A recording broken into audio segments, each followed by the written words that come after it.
प्रिय शिक्षार्थियों नमस्कार। मैं डॉक्टर शशांक शर्मा, भौतिक शास्त्र विभाग, पंडित सुंदरलाल शर्मा, मुक्त विश्वविद्यालय छत्तीसगढ़ बिलासपुर। आज की इस व्याख्यानमाला वीडियो लेक्चर में आपका हार्दिक स्वागत एवं अभिनंदन करता हूं। आज का वीडियो लेक्चर या व्याख्यानमाला निकाय की आंतरिक ऊर्जा, उत्क्रमणीय प्रक्रम तथा अनुत्क्रमणीय प्रक्रम अर्थात internal energy of A system, reversible and irreversible process पर आधारित है। चलिए शुरू करते हैं आज का वीडियो लेक्चर। सबसे पहले हम ये देखते हैं कि निकाय की आंतरिक ऊर्जा क्या होती है। ठीक है, तो प्रत्येक ऊष्मागतिक निकाय में स्पष्ट रूप से यांत्रिक ऊर्जा के दिखाई न देने पर भी इसमें कार्य करने की क्षमता होती है।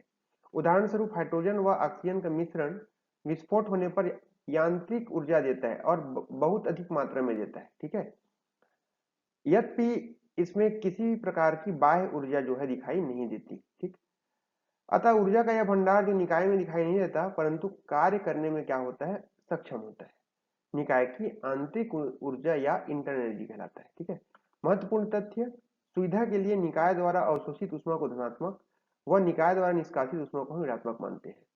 निकाय द्वारा किए गए कार्य को धनात्मक व निकाय पर किए गए कार्य को हम क्या मानते हैं, ऋणात्मक मानते हैं। ठीक है, तथा निकाय को आंतरिक ऊर्जा में वृद्धि को धनात्मक व आंतरिक ऊर्जा में कमी को हम क्या करते हैं, ऋणात्मक मानते हैं। अब देखिए आंतरिक गतिज ऊर्जा व आंतरिक स्थितिज ऊर्जा, internal kinetic and internal potential energy. ठीक है, तो पदार्थ के अणुगति सिद्धांत के अनुसार पदार्थ बहुत छोटे कणों अणु से मिलकर बना होता है। ये अणु लगातार गति करते रहते हैं जिसके कारण इसमें गतिज ऊर्जा होती है। तो अणुओं की कुल गतिज ऊर्जा को हम आंतरिक गतिज ऊर्जा भी कहते हैं। ठीक है, जबकि अणुओं के बीच आकर्षण बल के कारण उत्पन्न स्थिर ऊर्जा को आंतरिक स्थिर ऊर्जा कहते हैं। निकाय के अणुओं की गतिज ऊर्जा व इसी ऊर्जा के योग को निकाय की आंतरिक ऊर्जा कहा जाता है तथा इसे हम U से प्रदर्शित करते हैं। ठीक है, अतः किसी निकाय की आणविक संरचना तथा अणुओं की स्थिति के कारण उपस्थित ऊर्जा को निकाय की आंतरिक ऊर्जा कहा जाता है।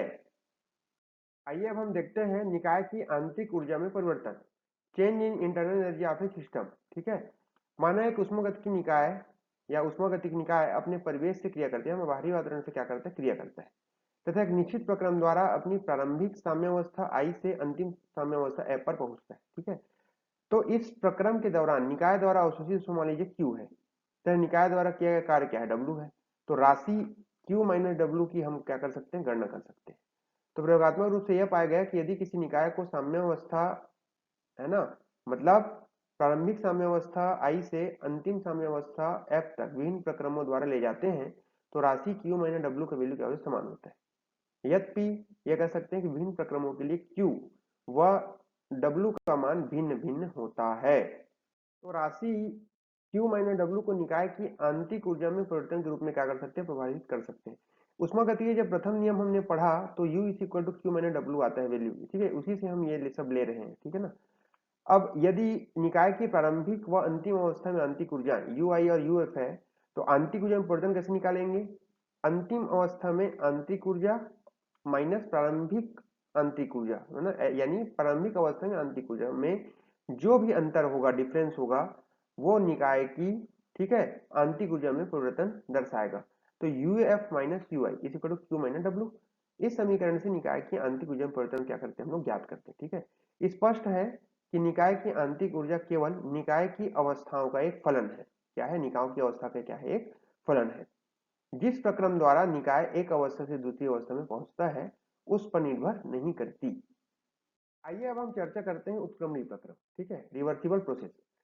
किसी निकाय के लिए उत्क्रमणीय प्रक्रम वह प्रक्रम होता है जिसमें बाह्य परिस्थितियों में अल्प परिवर्तन करके उत्क्रमित करने पर, रिवर्स करने पर सीधे प्रक्रम या डायरेक्ट प्रोसेस में हुए सभी परिवर्तनों की विपरीत दिशा में ठीक उसी प्रकार की पुनरावृत्ति, रिपीटिशन हो जाती है। ठीक है, अर्थात ये प्रक्रम जो दोनों दिशाओं में कार्य करता है। ठीक है, प्रक्रम में भाग लेने वाले निकाय व बाह्य वातावरण परिवेश की अवस्था में कोई परिवर्तन नहीं होता, इसलिए यह परिवर्तन क्या कहलाता है, उत्क्रमणीय परिवर्तन कहलाता है। एक ऐसा इंजन जिसमें कार्यकारी पदार्थ वर्किंग सब्सटेंस उत्क्रमणीय प्रक्रम चक्री का अनुसरण करता है उत्क्रमणीय इंजन कहलाता है। ठीक है, यदि सीधे प्रक्रम के तुरंत बाद ही उत्क्रमित प्रक्रम किया जाए तो निकाय तथा बाह्य वातावरण पूर्णतः अपनी प्रारंभिक अवस्था पर क्या हो जाते हैं, वापस आ जाते हैं। उदाहरण के लिए यदि किसी निकाय की प्रारंभिक अवस्था I से अंतिम अवस्था F में बदलने में निकाय डेल की ऊष्मा अवशोषित करता है और निकाय द्वारा कार्य कितना होता है, डेल डब्ल्यू कार्य किया जाता है, तथा निकाय की आंतरिक ऊर्जा में वृद्धि कितनी होती है, डेल यू होती है। से उत्क्रमित प्रक्रम जस्ट उल्टा, ठीक है, आई से एफ किए थे, अब क्या करेंगे, निकाय की अवस्था एफ से आई, मतलब अंतिम अवस्था से प्रारंभिक में बदलेंगे। तो निकाय क्या करेगा, डेल की उष्मा क्या करेगा, निष्कासित करेगा, ठीक है। तो निकाय पर जो है डेल डब्ल्यू कार्य किया जाता है, तो आंतरिक ऊर्जा में क्या होती जाती है, कमी होती है, ठीक। यदि प्रारंभिक अवस्था से अंतिम अवस्था में हम चेंज करते हैं तो आंतरिक ऊर्जा में वृद्धि होती है। और जस्ट अपोजिट, यदि निकाय की अवस्था अंतिम से प्रारंभिक करें तो निकाय की आंतरिक ऊर्जा में क्या आती है, कमी आती है, ठीक है। अतः हम कह सकते हैं कि उत्क्रमित प्रक्रम में डेल क्यू, डेल यू और डेल डब्ल्यू के संख्यात्मक मान ठीक सीधे प्रक्रम में बराबर होते हैं, केवल चिन्ह क्या होते हैं, आपका बदल जाता है। अब हम देखते हैं उत्क्रमणीय प्रक्रम के उदाहरण, ठीक है। निश्चित मात्रा में ऊष्मा देने के लिए एक निश्चित द्रव्यमान की बर्फ पिघलकर जल बन जाती है, तथा इससे इतनी ही मात्रा में ऊष्मा लेने पर उसी द्रव्यमान की बर्फ बन जाती है, ठीक है।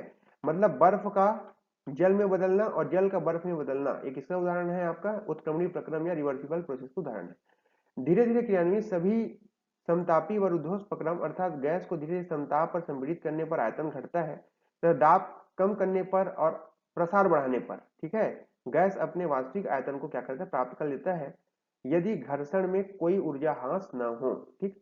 अतः उत्क्रमणीय प्रक्रम एक आदर्श सीमा है, चूंकि व्यवहार में घर्षण का प्रभाव समाप्त नहीं किया जा सकता। आइए अब हम बात करते हैं अनुत्क्रमणीय प्रक्रम के बारे में, जिसे हम इरिवर्सिबल प्रोसेस कहते हैं, ठीक है। तो क्या है इरिवर्सिबल प्रोसेस, तो इरिवर्सिबल प्रोसेस या अनुत्क्रमणीय प्रक्रम वे प्रक्रम है जिसे ठीक उसी प्रकार उत्क्रमित नहीं किया जा सकता जैसा हम उत्क्रमणीय प्रक्रम में करते हैं। अर्थात ये जो है उत्क्रमणीय प्रक्रम की भांति दोनों दिशाओं में संपन्न नहीं होता, ठीक है, ये केवल एक दिशी होता है, तथा इसे उत्क्रमित करने पर ऊष्मा में परिवर्तन, आंतरिक ऊर्जा में परिवर्तन और कार्य में परिवर्तन के मान सीधे प्रक्रम के ठीक बराबर नहीं होते, ठीक। सभी व्यवहारिक प्रक्रम जैसे जूल थॉम्सन प्रसार, तार में विद्युत प्रवाह द्वारा उत्पन्न ऊष्मा, द्रवों व गैसों का विसरण, मुक्त प्रसार आदि अनुक्रमणीय प्रक्रम के क्या है, उदाहरण है, ठीक। सभी प्राकृतिक प्रक्रम जैसे चालन, विकिरण, रेडियोएक्टिव क्षय इत्यादि भी जो है आपका अनुक्रमणीय प्रक्रम के क्या है, उदाहरण है। इस स्लाइड में उत्क्रमणीय प्रक्रम अर्थात रिवर्सिबल प्रोसेस और अनुत्क्रमणीय प्रक्रम इरिवर्सिबल प्रोसेस के उदाहरण को चित्र द्वारा प्रदर्शित करने का प्रयास किया गया है, ठीक है। जैसे कोई बर्फ है, बर्फ का पिघलना अर्थात पानी बन जाना और पानी का फिर वाष्प में बदल जाना, ये आपका क्या है, रिवर्सिबल प्रोसेस उत्क्रमणीय प्रक्रम है, क्योंकि वाष्प से हम पुनः जो है आपका पानी बना सकते हैं और पानी से पुनः उसको क्या किया जा सकता है, आपका बर्फ में परिवर्तित किया जा सकता है, ठीक है।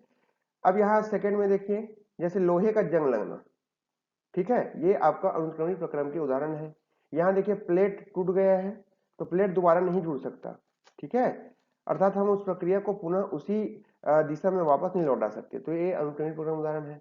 ये यहाँ देखिए लकड़ी का गट्ठा का जल जाना और जलने के बाद क्या बन जाता है, राख। अब ये राख बन गया तो राख को पुनः हम लकड़ी में फिर उसी तरह उसी प्रक्रिया में हम वापस नहीं ला सकते, ठीक है, ये है आपका अनुक्रमणीय प्रक्रम के उदाहरण।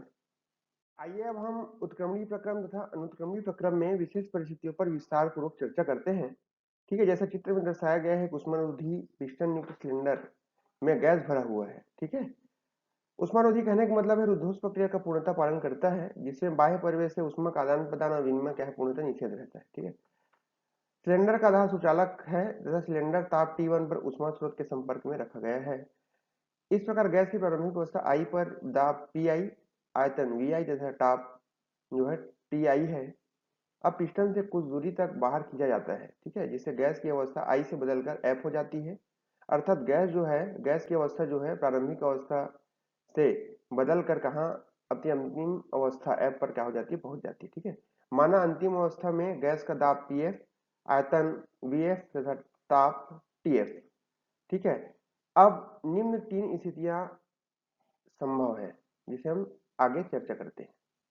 तो आइए अब हम तीन संभव स्थितियों पर चर्चा करते हैं, है ना। जैसे पहली स्थिति, यदि पिस्टन को हम तेजी से बाहर खींचते हैं तो गैस का आयतन तेजी से बढ़ता जाता है तथा गैस का संपूर्ण आयतन दाब में बदल जाता है। आयतन तेजी से बढ़ने पर दाब का मान क्या हो जाता है, घट जाता है, ठीक है, अर्थात बीच की कोई भी अवस्था संतुलन में नहीं रहती। चूंकि इस प्रक्रिया में गैस में विक्षोभ या टर्बुलेंस उत्पन्न हो जाता है, अतः कुछ ऊर्जा क्या हो जाती है, आपका व्यर्थ हो जाती है। ठीक है। इसके अतिरिक्त यदि पिस्टन पूर्णतः घर्षण रहित नहीं है, तब पिस्टन द्वारा भी कुछ ऊर्जा की क्षति होती है। इस प्रकार गैस बहुत समय बाद ऊष्मा स्रोत के साथ ऊष्मीय संतुलन में अवस्था F में ही आ पाती है। स्पष्टतः ऊष्मा स्रोत के ताप T1 तक आने में गैस ऊष्मा स्रोत से कुछ ऊष्मा अवशोषित करेगी, क्योंकि गैस का प्रसार होने से प्रारंभ में इसकी आंतरिक ऊर्जा घटती है, अर्थात ताप क्या हो जाता है, घटता है। यहाँ देखिए, यदि पिस्टन घर्षण रहित नहीं है पूर्णतः, ठीक है, तो पिस्टन को काम करने में ज्यादा ऊर्जा की आवश्यकता होती है, तो बहुत अधिक मात्रा में, है ना, यहाँ पर ऊर्जा की क्षति हो जाती है घर्षण रहित नहीं होने से। और गैस का प्रसार होने से प्रारंभ में आंतरिक ऊर्जा घटती है, तो ताप घट जाता है। कहने का मतलब यह है कि आंतरिक ऊर्जा जो है ताप के सीधे समानुपाती होती है, अर्थात आंतरिक ऊर्जा घटने से ताप भी क्या हो जाता है, लगातार घटता जाता है। इस प्रकार हम कह सकते हैं कि गैस अनेक असंतुलित अवस्थाओं में होकर एक संतुलन अवस्था आई से दूसरी संतुलन एफ क्या होती है, प्राप्त करती है। ठीक है। अब यदि पिस्टन को तेजी से नीचे धकेल कर प्रारंभिक अवस्था आई पर हम ले आते हैं, तो यह पूर्णतः असंभव है। ये गैस उत्क्रमणी प्रक्रम अर्थात उत्क्रमणी प्रक्रम में ठीक उन्हीं बीच की अवस्थाओं से होकर गुजरेगा जिससे कि यह सीधे प्रक्रम में गुजरा था, क्योंकि बीच की सभी अवस्थाएं कैसी अवस्थाएं हैं, असंतुलित अवस्थाएं हैं। ठीक है। संपीड़न, अब गैसों में हम दाब बढ़ाने पर गैस का ताप जो है लगातार बढ़ते जाता है। ठीक है। तथा गैस अंतिम संतुलन अवस्था में ताप T1 पर आने में उष्मा स्रोत को कुछ न कुछ उष्मा क्या कर देती है, निष्कासित कर देती है, बाहर निकाल देती है। अब हम स्पष्टता है कि उत्कीर्ण प्रक्रम संपीड़न में निष्कासित ऊष्मा ठीक उतनी ही नहीं होती जितनी कि सीधे प्रक्रम अर्थात प्रसार में। ठीक है। गैस ने जो है उष्मा स्रोत से उष्मा अवशोषित की थी, क्योंकि सीधे व उत्क्रमित दोनों प्रक्रमों में, है ना, गैस में विक्षोभ उत्पन्न होने के कारण तथा पिस्टन के घर्षण के कारण कुछ ऊर्जा क्या हो जाती है, व्यर्थ हो जाती है, ऊर्जा की क्षति हो जाती है।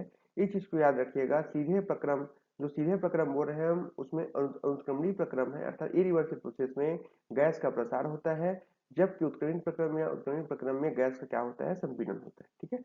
इस प्रकार पिस्टन को तेजी से बाहर खींचकर गैस का प्रसार करना, यह जो है आपका अनुत्क्रमणीय प्रक्रम है, क्योंकि इसे बिल्कुल ठीक उत्क्रमित नहीं किया जा सकता। अब देखिए तीसरी संभव स्थिति, यदि पिस्टन पूर्णतः घर्षण रहित है, ठीक है, तथा पिस्टन को अवस्था आई से अवस्था एफ तक बहुत धीरे धीरे सभी अवस्थाओं में संतुलन में हो, तो न तो गैस में विक्षोभ उत्पन्न होता है और न ही पिस्टन से कुछ बाहर किया जाता है। कहने का मतलब है पिस्टन को संतुलन की स्थिति में हम क्या करते हैं, आपका प्रारंभिक अवस्था से अंतिम अवस्था एफ तक धीरे धीरे अवस्था में संतुलन की स्थिति में लाया जाता है, जिससे न तो गैस में विक्षोभ उत्पन्न हो पाता है और न ही पिस्टन से हम बाहर की ओर कुछ खींच सकते हैं, जिससे अर्धस्थितिक प्रक्रिया या क्वासी स्थितिक प्रोसेस निर्मित हो जाती है, अर्थात गैस की ऊर्जा क्या होती है, व्यर्थ होती है। ठीक है। अब यदि पिस्टन को पुनः बहुत धीरे धीरे वापस अपनी प्रारंभिक अवस्था नीचे लाते हैं, तो गैस पुनः उन्हीं बीच की संतुलन अवस्थाओं से ठीक विपरीत प्रक्रम में गुजरती है, जिनसे सीधे प्रक्रम में अर्थात प्रसार के दौरान पहले ही गुजर चुकी थी। ठीक। उत्क्रमित प्रक्रम अर्थात संपीड़न की अवस्था में गैस पर किया गया कार्य सीधे प्रक्रम अर्थात प्रसार, गैस के प्रसार में गैस द्वारा किए गए कार्य के ठीक बराबर होता है। ठीक है। अर्थात अब यहां से अब समझने योग्य बात है कि संपीड़न की अवस्था में अर्थात उत्क्रमणित प्रक्रम में, है ना, गैस पर कार्य किया जाता है। ठीक है। और सीधे प्रक्रम अर्थात उत्क्रमणित प्रक्रम में गैस द्वारा कार्य किया जाता है और दोनों आपस में क्या हो जाते हैं, बराबर हो जाता है। ठीक है। इसके विपरीत चूंकि उष्मा क्षय बिल्कुल नहीं होता, क्योंकि दोनों किए गए कार्य, दोनों कार्य क्या हो जाते हैं, बराबर हो जाते हैं दोनों अवस्थाओं में।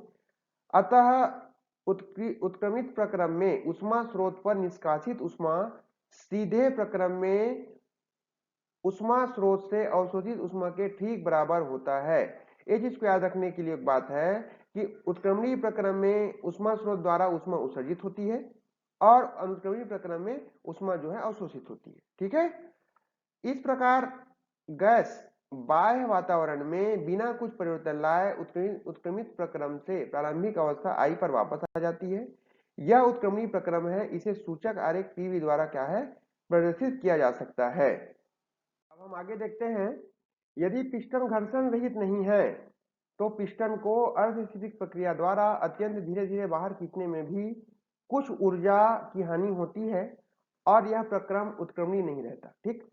इस स्थिति में बाह्य वातावरण की अवस्था में कुछ न कुछ परिवर्तन अवश्य होता है तथा उत्क्रमित प्रक्रम में निष्कासित ऊष्मा सीधे प्रक्रम में अवशोषित ऊष्मा के बराबर नहीं होती। कहने का मतलब ये है कि अर्धस्थितिक प्रक्रिया के दौरान, ठीक है, धीरे धीरे बाहर खींचने में भी कुछ ऊर्जा व्यर्थ होती है और प्रक्रम जो है उत्क्रमित नहीं रहता। ठीक, लेकिन इस स्थिति में बाह्य वातावरण की अवस्था में कुछ न कुछ परिवर्तन होता है, अर्थात उत्क्रमित प्रक्रम में उत्सर्जित ऊष्मा और अनुक्रमित प्रक्रम में जो है आपका अवशोषित ऊष्मा आपस में बराबर नहीं होती। ठीक है, अतः उपयुक्त विवेचना के आधार पर हम ये कह सकते हैं कि उत्क्रमणीय प्रक्रम को हमेशा क्या होना चाहिए, अर्ध स्थितिक या क्वासी स्थितिक होना चाहिए। लेकिन ध्यान रहे कि यह आवश्यक नहीं कि प्रत्येक अर्ध स्थितिक प्रक्रम जो है अवश्य ही उत्क्रमणीय होगा। अब आगे देखिए उत्क्रमणीय प्रक्रम अथवा इंजन के लिए आवश्यक प्रतिबंध। ठीक है, necessary condition for reversible process या रिवर्सिबल इंजन। तो कोई प्रक्रम या इंजन केवल तभी उत्क्रमणीय हो सकता है जब यह निम्नलिखित शर्तों को क्या करता है, पूरा करे। ठीक है, पहला शर्त क्या है कि प्रक्रम के दौरान सभी प्रकार के क्षयकारी बल जैसे घर्षण, श्यानता इत्यादि पूरी तरह अनुपस्थित होनी चाहिए। निकाय का दावा व आयतन बहुत धीरे धीरे बदलना चाहिए, अर्थात प्रक्रम अर्ध स्थितिक या क्वासी स्थितिक होना चाहिए। ठीक है, व्यवहार में इन प्रतिबंधों का पालन संभव नहीं है, इसलिए उत्क्रमणीय प्रक्रम केवल आदर्श प्रक्रम है। कोई भी यांत्रिक प्रक्रम ऐसा संभव नहीं है जिसमें घर्षण न हो। इसके अतिरिक्त किसी भी पदार्थ का पूर्ण कुचालक होना भी क्या है, असंभव है। ठीक है, कहने का मतलब है कि कोई भी प्रक्रम या इंजन तभी उत्क्रमणीय हो सकता है जब उसमें जितने भी प्रक्रम के दौरान क्षयकारी बल जो नष्ट हो जाए, जैसे कि आपका घर्षण है, श्यानता है, ये सभी जो है पूर्णतः अनुपस्थित होनी चाहिए इस प्रक्रम में। ठीक है, और यह प्रक्रम पूर्णतः जो है आपका अर्ध स्थितिक प्रक्रम या क्वासी स्थितिक होना चाहिए, अर्थात निकाय का दाब व आयतन में क्या हो, है ना, धीरे धीरे बदल जाए।